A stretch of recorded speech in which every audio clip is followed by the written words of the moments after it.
remote assessment of disease and relapse, CNS, central nervous system. We're looking at 3 conditions: depression, multiple sclerosis and epilepsy. And look who you see, my hands. Can you see my hands? Look who you see. Data from your mobile phone, look who you see. Coming from funeral. Where was I coming from? Funeral. When I go do that. We are bringing together a really diverse set of people to solve this problem. Yeah? We have folks from the pharmaceutical industry, people from the software industry. So now I'm going to use this as my thing. Centers, patient groups. Did you see me? Did you see Merville Myers? Motherfuckers. Confluence of experts can solve. We are doing it in a public-private setting, so that everything that we do is going to be widely available for the public, and it will basically set the stage for future. When me do my write-up on this now. I think the first challenge is to demonstrate that we have got meaningful signals from the data that we're collecting, so that it does actually relate to Dr. functioning, Matcham. to mood or seizures. Dr. Faith Matcham. Who is that? Who is that people? Is that Merville Myers? And I'll go get fucked good and proper. So that it's actionable. It may be easy enough to actually get signals that are correlated with a clinical rating. But that's not good enough. We have to get signals that tell us something we don't already know. Something that you can't get. And make sure me catch all of it. It might be how somebody's performing in their own environment. It might be a way I don't think I need to get all of it. Going to recover or when I think I have enough.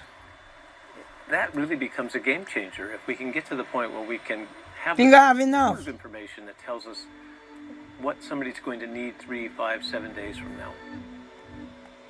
We've been taking a range of the devices that we're interested in, and we've been comparing those against what is called standard video and EEG for seizure detection within an epilepsy monitoring unit within a hospital.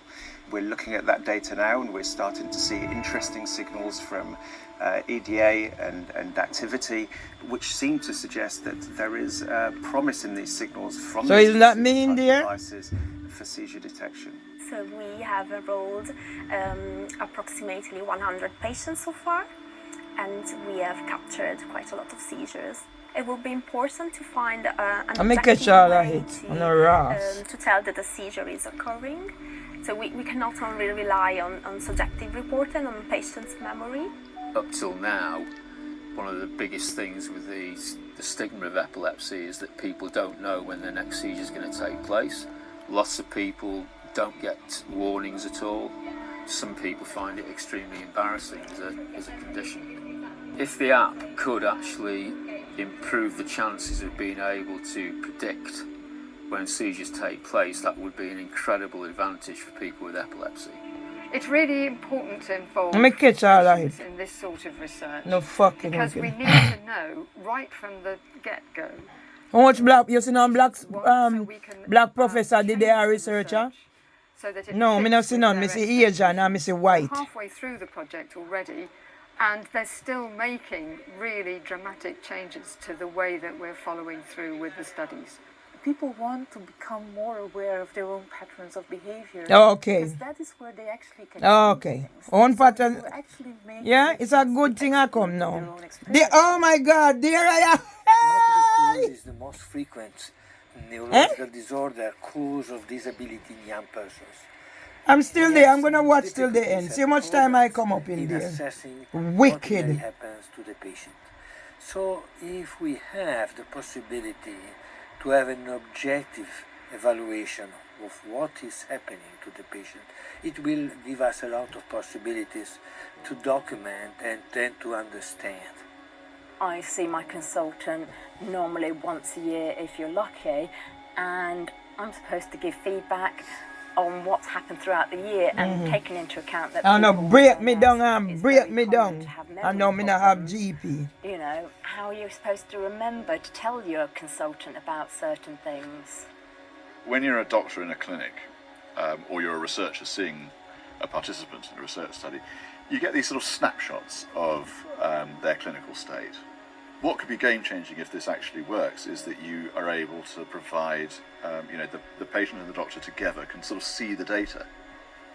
I've been on and off with depression for a long, long time. I've been in Bethlehem in the That's Dr. disorders Matcham. unit twice Yeah? for 6 months at a time. It had occurred to me that really there should be a way of perhaps using technology with mental health. What I understand is that I mean, do my writing. observe I do my activity writing. What do I do? alongside I your do mood, my how that writing. changes I don't over take a away period everything. of time. The hope is that eventually they might be able to see ahead of time before the mood drops that you're going to go down, and then you might be able to do something about it. I think it's absolutely brilliant. As individuals own their sort of digital readouts, Yeah, and me hand that you just see. Anonymously And me hand that you sharing them, just see. then we can create a population level database of literally millions of people. We're not designing a platform which is just for this project and then it kind of dies. Okay. You start allowing other projects to use the technology. You develop a community of researchers and software developers and so on who can actually input into it and improve it.